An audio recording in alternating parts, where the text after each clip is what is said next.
Hey guys, welcome back to the Glow Collective podcast. Today we have the Married at First Sight Season 8 star. It's Laura Jayne.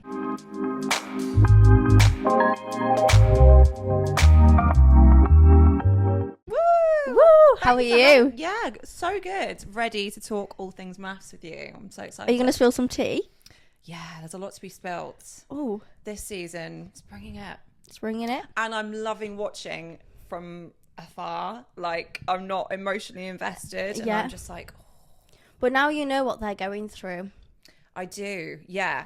But it's been far enough. I mean, it still feels like it happened yesterday, but it's far enough removed now so that I can watch it and I'd be like, it's not giving me the trauma. PTSD. Yeah.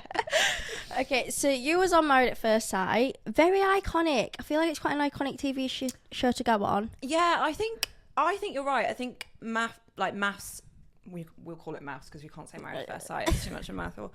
I think it covers so much of a relationship, more so than, like, don't get me wrong, I absolutely love the reality shows like Love Island and things like that, and a lot of my friends are on them. But for me, I think MAFS just covers such, like, the gritty of a like an actual relationship that you can, you're watching a marriage and you can really relate to that. And I think the audience at home kind of start looking inward at their own relationships and their own connections and marriages. And I think it's just like, I think there's so much to it.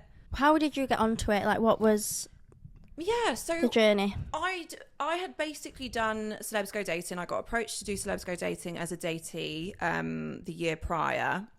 I dated Gary Lucy and Pete Wicks. Oh, yeah? On a little, like, staycation, which was like, you know, strong lead into the world of TV because I'd never done anything like it before. And I think I must have made a pretty good impression, because then I got asked to do MAFS around the same time.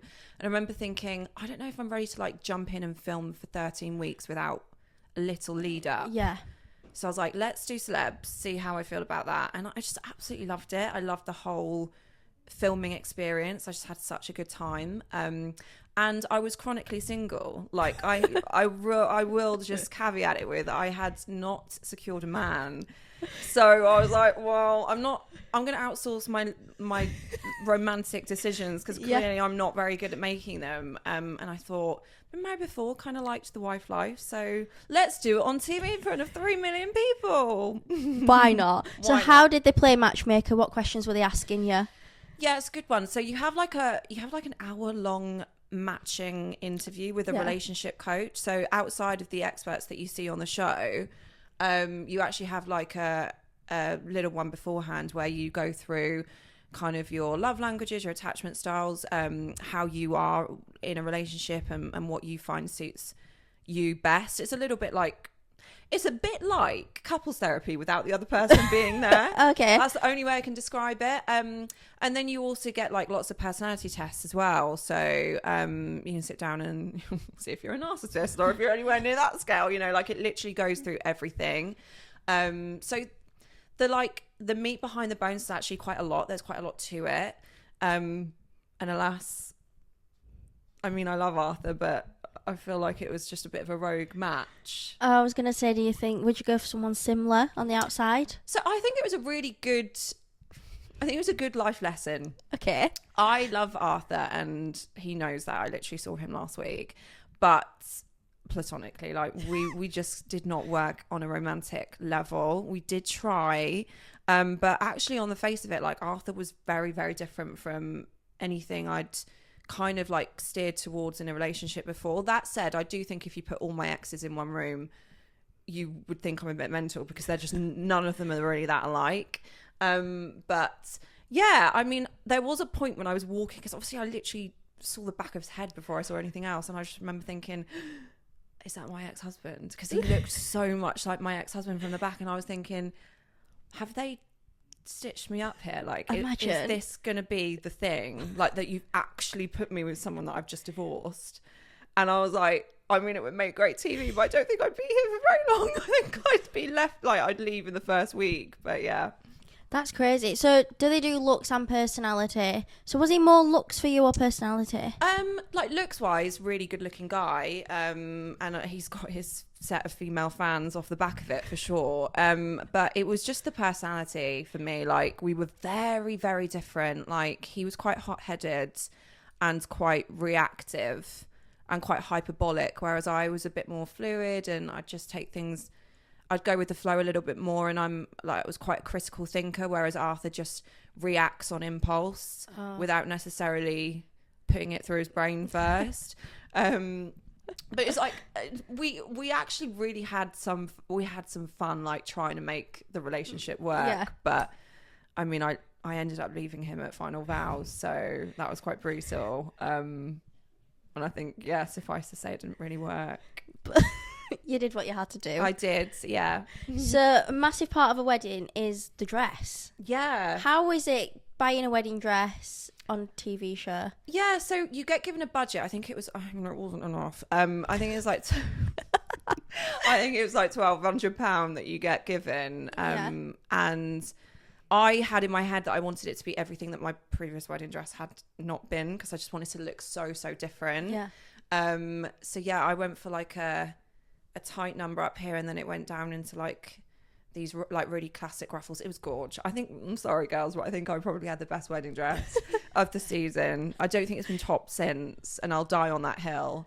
But yeah, God, I'm not really being very humble, but the wedding dress was great. The wedding not so much, but the dress was amazing. Yeah, the most important part. Yeah. So it's fine. So what was you thinking? You've just walked down the aisle and you found out he copy and pasted the vows from Google and told you that he loved you.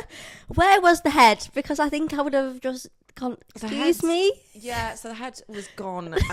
The worst thing is we had to do like 4 takes of it. Oh, as well, no. because he kept messing up his vows. So he ended up saying "I love you" to a stranger 4 times, and I was like, oh my God, what fresh hell is this? I don't know if I can cope. But I don't think, like, signing up to get married to a stranger, one thing, but then like actually getting love bombed by a stranger is like a whole nother layer to it. The vows were really interesting. They were literally just, you could tell they had no relevance to our wedding day at all, because they were written for someone that you know. And obviously he just had never met me before. But the best thing was, the "I love you" was not part of the vows. He decided whether he was going to add that based on what I looked like. So if he fancied me, he was going to say "I love you." And if he didn't, he wouldn't have. And I was like, what a weird basis for a love bombing. Like, cute. Kind of a compliment. Yeah, I just struggled to see it at that point, because obviously I didn't know how to react. Like, thank you is not appropriate, but also like running back down the aisles, not either. I would have had to say cheers. I was like, oh, a bit soon. A little bit soon. Yeah, what's my name? I don't think you've remembered. So you then go on the honeymoon. What is that experience like? Like, I can't imagine just meeting someone and then going on a honeymoon. I think I just have to sit there and be like, oh my God. It was a really long flight as well, so it was 10 hour, because we went to Mexico. I think it was like 9-10, and I don't want to be mean, but thankfully we were not sat together, because I do think that I had just filmed from like 7 a.m. to 3 a.m. with this person. Yeah. And I am the kind of girl that does really value her own space a lot. So I was like, I'm very tired, and I just need to take a minute and really come to terms with what I've just done with my life. And the funny thing was, I could hear him a few rows back going, oh, just married a girl. Yeah, she literally sat down. Just got married on TV. Yeah, just got married. I was like, oh my God. I'm meant to be being quiet. Because honestly, they threaten you with a lot. If you tell anyone what you've done, or if it gets out, then, you know, because it's all pre-filmed. It's pre-filmed. Like, there's like a 6-month lead time. Okay. So I was just like, please, Arthur, please be quiet. Like, stop giving it away. But the thing is, the honeymoons are a really good test of a relationship. Like, I think they're a good test of any relationship. When you go abroad with someone, you really work out if you're going to get on or not. Yeah. And that is just tenfold when you've literally just met the person. So it's they know what they're doing. It's a good journey to go on. I actually just can't believe it. I think I just have to sit there in shock.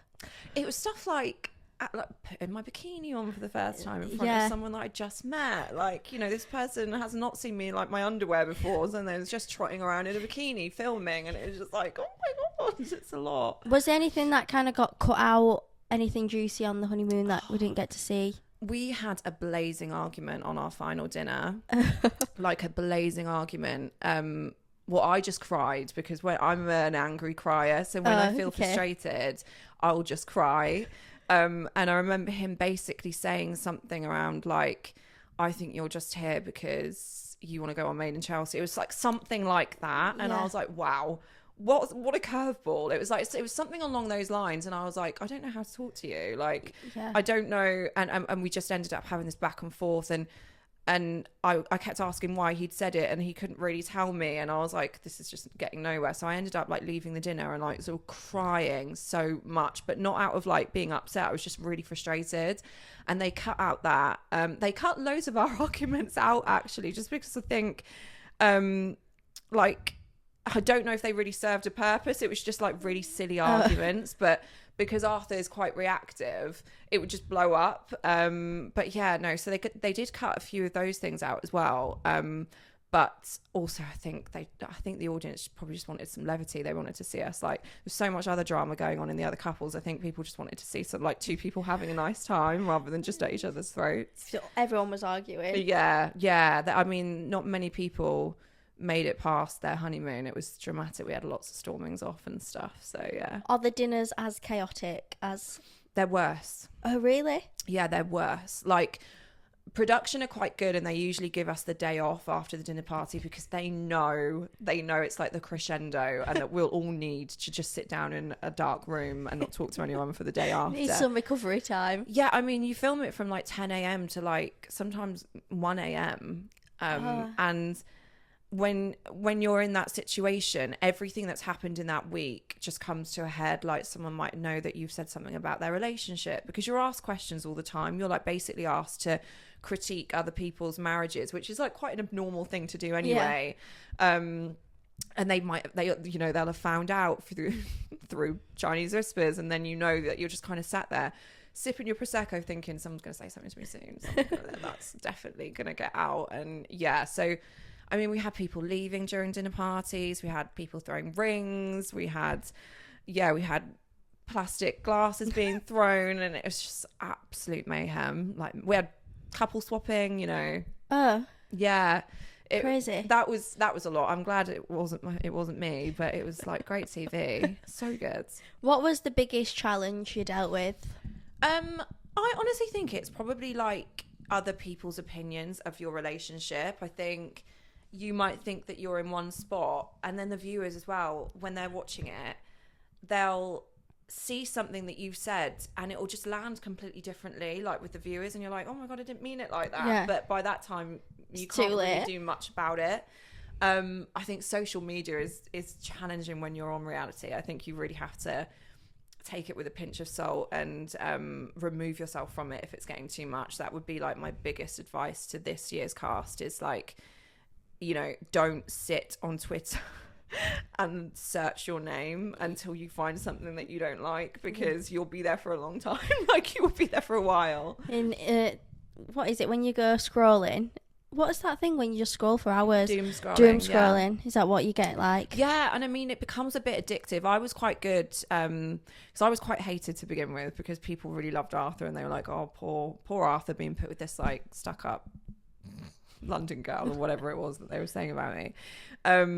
And I would like, Twitter was just like the devil for me. I was like, no, I'm not, that is just not okay. I'm not going near it. And then towards the end, when the like public perception started to change, I was like, maybe I'll go and have a little look. Yeah. Problem is, all the worst tweets came up first from like weeks ago. And I was like, oh no, like I've just undone all my hard work. But it is one of those things of reality. Like, you do put yourself out on the chopping block, and you have to be ready for that public scrutiny. But you have to remember that it's someone's opinion based on an edited TV show. Like, they're not seeing the real you. And now when people recognize me in the street, like, they're nothing but lovely. Like, Twitter or X, whatever it's called, is not a true reflection of genuinely what people think of you. It's just what they'll write and what they'll hide behind. Yeah. Do you know what? I feel like it's only the haters that make comments on social media. Probably because they've nothing else to do. So People that are like full of love are out doing other Yeah. things. Like they're actually out being productive. People that are full of hate will just sit on the keyboard. Yeah. obviously, new season of MAFS has started. What are your thoughts so far? Any walking red flags? I really hate the term red flags when it comes to this show, because I think it's sometimes the context is missing. And Yeah. I've actually had like one of the boys, I don't think he'll mind me saying this, but Casper is getting a really bad rap at the minute because he's made some comments about his new wife's body shape. And initially when I was watching it, I was like, whoa, we don't talk about size and shape. Like we don't. But he's reached out and is like, it's just my preference. This. And I think sometimes you're forced to say these things, because if you don't say it, then the audience is not going to know. And do you know what I mean? You have to bring some of these things to camera. So I do feel badly for the two of the grooms. I think Adam and Casper are the ones that are getting it in the neck at the minute. But it's so hard because you can be villainized so easily. I think when you're saying something, if the context is removed around it, it becomes this soundbite that's like, oh my God, he's just body shamed her. And by the way, the two wives are absolutely stunning, like gorgeous, and also have like the most amazing personalities. So let's just talk about that more. Let's talk about people's personalities and how amazing they are, rather than what size dress they wear. Any fave couples? I really am intrigued by Lacey and Nathan, because Nathan is neurodivergent, and he's been quite open about his ADHD, and she's got a twin that's got ADHD, and I don't really understand the matching process there, and I think it will be really interesting to see how that develops. The safe bet are like Christina and Kieran. They look like they're going so well at the minute, but I know that it could all change on a flip of a coin. Like, you just don't know. So I'm kind of hesitant to say like who my faves are, because next week it might all be different. But right now, those two. So what's it like watching a new season, knowing what's going on and what they're going through? It's a little bit like, because everyone was like, oh my God. I went to the premiere of it in Leicester Square a couple of weeks ago, and everyone was like, oh, how do you feel about it? How do you feel about it coming back round again? And I was like, are you going to watch it? And I was like, I think I will, but it is weird. It's almost like it's like going to your high school reunion that's not your year of, like, it's weird. It's like, it's very strange. Like, there's all these I'm like, why are these people sat in my dining room at my dining table? Like, get out my chair. Why are they drinking out of my Prosecco glasses? And I'm like, they're not sharing the same apartments, but it does feel weird. Yeah.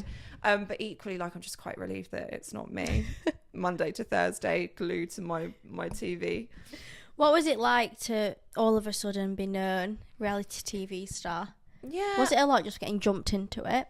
I think because MAFS gets such a cult following, and I kind of hadn't really watched. I'd watched like clips of the season before, but really hadn't invested that much time in watching it. So I didn't realise how loved it is as a TV show. So yeah, I wasn't prepared for I definitely go out less. I go out with makeup on more often now, because I'm like, oh my God, if I go out with no makeup on and I'm like in my trackies that might like have a stain on them or something, I'll probably get like, it'll be that day that I'll get asked for a picture or something, and I'll just be like, oh God. So yeah, I think I'm a little bit more aware of like what I do and how I present myself and that kind of thing. But equally, it's just like so lovely watching, like, meeting people, and I get messages like, I went physically shopping the other day. Like, who goes? Do you like going actually shopping? I hate it. I'd rather do it online. Sorry. No, only if I was gonna grab food. Yeah, well, so yeah, I based my whole shopping trip around Blank Street coffee. I was like, it's fine because I'm gonna get a coffee at the end of it, so it'll be good. It'll be worth it. But I must have looked so stressed because it was on Saturday in Oxfordshire. Like, what was I thinking? And then I got a message from a couple of girls on Insta saying, oh, I saw you in H&M and like you look so gorgeous and like it was really nice to meet you, wanted to come say hi. And I was thinking, you should have, because you literally made my day. I was having the worst time, but I was just sat there when I was reading these messages, I was thinking, oh, I probably look like so miserable and so unapproachable because I was just hating my life choices at that point in time. But I love meeting fans of the show. I think it's like such a gorgeous side of reality TV.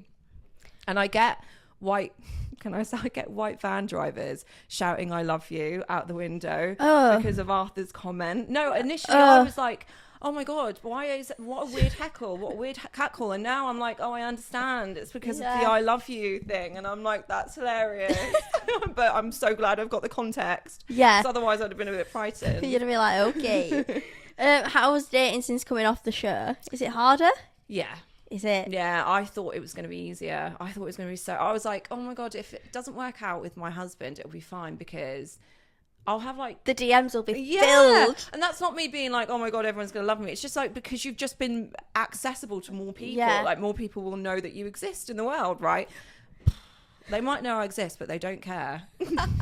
They do not care. Stop. No, it's just like... It's hard, and I think also going to the events and stuff that we do, it's quite easy to fall into the trap of like maybe dating within like other reality shows and things. But like I think I'm quite aware that that's not really where my head's at. But I've just fallen into the trap of like having situationships. Okay. Yeah, like just a reoccurring situationship, which is great at 35. The reality TV thing is so true though, because like we go to these parties and you soon figure out that everyone's kind of dated everyone. It's so They're like, oh, that's it's my like ex, Game of that's my Thrones. ex, and I'm just stood there like, nice. Yeah, like it's like we should make a reality show about that. 1,000%. We genuinely should. Like, I really think at the next event, let's do it. Let's just get the cameras rolling, and there'll be more tea there flying around. Honestly, everyone's dated everyone. So, what's the best thing about this new life? I think just the fluidity and the freedom that I have. Like, I was in a corporate role before I was on TV, and now I'm really fortunate to be like a content creator that can set her own hours and just be a bit more creative and like lean into things that I actually really enjoy a lot more. I am like an introverted extrovert though, so I'll go to these events and I'll like, you know, I'll work a room quite well, and then I will need to go and lie down in a dark room for like 3 to 5 working days and not just talk to a single soul. Yeah, that is me. The balance. After the parties, I'm like, guys, I've enjoyed every second with you, but can no one talk to me for the next week? Respectfully. I come into the office and I just sit there. I'm done. And I will plan my week around it as well. I'll be like, well, I've got a coffee booked in on Tuesday, so I'll have to recover from that on the Wednesday. So I can't do anything on the Wednesday, so it'll have to be Friday. Yeah. So really, you have one day to socialise with us. Literally, yeah, that's it. Would you go on any other shows? The celeb version of anything? What would you want to do? Do you know what I would have, because I did Celebs Go Dating as a datee, I would love to go back to the agency. Paul Brunson, you know you want me on the agency, like you know you do. And yeah, so I'd quite like to do that one day. I'd also really love to do Celebs First Dates, because I think I make a really good first date impression and I want to put it to the test. Okay. Because that's like, instead of having a whole marriage to prove myself, I'll just have like a very short, you'll have a dinner date. Yeah, and I really want to see if I'm up to the challenge. Okay. Most probably not, but it would make great TV. Would you ever do like a dancing on ice? I'm probably Strictly. I mean, I'm nowhere near that. I mean, kudos to those people that are doing it, but I think I would break every single bone in my body. I'd need like a penguin. I would. Was it Gemma Collins that fell over on the? Oh, that would be me. But I wouldn't even go down as gracefully as that. I'd go down in installments. Slimmer. I'd still be there now. Like a runner would be scraping me off the floor. Those shows are iconic and amazing, and I've just found out Molly from I know Molly from the Traitors is just going on. She's just been announced going on Dancing on Ice. So good luck, girl. I've just said awful things about the show, and I'm like, good luck. You'll have a great time. No, she'll smash it. But yeah, I think those shows are amazing. But do you know what I would do? I would do SAS. Would you? Because mentally, I've got it. Okay. I think I'm quite a determined queen. I think you've got it. I'm worried about that getting out now. We'll cheer you on. And all of a sudden I have to do it. What, with the barrel above your head? Yeah. I mean, that would be a lot. But mentally, I've got it. Physically, I just have to get down the gym a bit. That's fine. Yeah, it's fine. Give me a year. So, last question I ask every guest. Who would be the dream guest on the podcast? I have two. Can I have two? Yeah. Sabrina Carpenter, because I think she's just absolutely iconic. And I'm just... Her album is the soundtrack to my life. She doesn't know that, but I'm just on wherever I go. Yeah. And I'm like a massive Game of Thrones nerd, so I'd have like Emilia Clarke on the podcast because I think she's just an absolute queen. Or Kit Harington just for the eye candy. I met Kit Harington once, and I've never got starstruck in my life until I met him in Harvey Nicks and cried. To be fair, Harvey Nicks is quite a random place. He was buying a Louis Vuitton suit. I was buying a Louis Vuitton. He was buying a Louis Vuitton, and I was like, "It's meant to be, Kit. Yes. Let's get it on." He has a wife and children, but I was like, "Oh my god, it's Jon Snow! It's Jon Snow! Oh my god!" And I just instantly went into shock. I was convulsing. I was like, and he must have just thought. And the guy I was with at the time cock blocked me. Well, is what I will say. And he was like, "I'll go and get him over for you." And I was like, "If you could." And I think Kit felt sorry for me because he was like, "Could you have a picture with?" And I was just like, he thought, "Oh, she's mute." There's nothing. Thanks, Kit. I mean, you're not going to be watching, but if you are, we'll thank you. tag you. I don't think he's got social media. What? Probably for me. Probably because of me. I've been tagging him in that picture forevermore. He's probably deleted traumatized. He's like, I've got to get rid of Instagram. Can't with this girl. She's got a lot to say now. Yeah. Meet when I'm there. Thanks for coming on the podcast. Thanks for having me. Hope you had a good time. Spilling the tea. Hot tea. Yeah, piping. You're a good gossiper, actually. I really enjoyed that. I should be on a panel show. Yes. Next career move. Thanks for watching this week's episode. Make sure to tune in to next week's. Bye. Woo!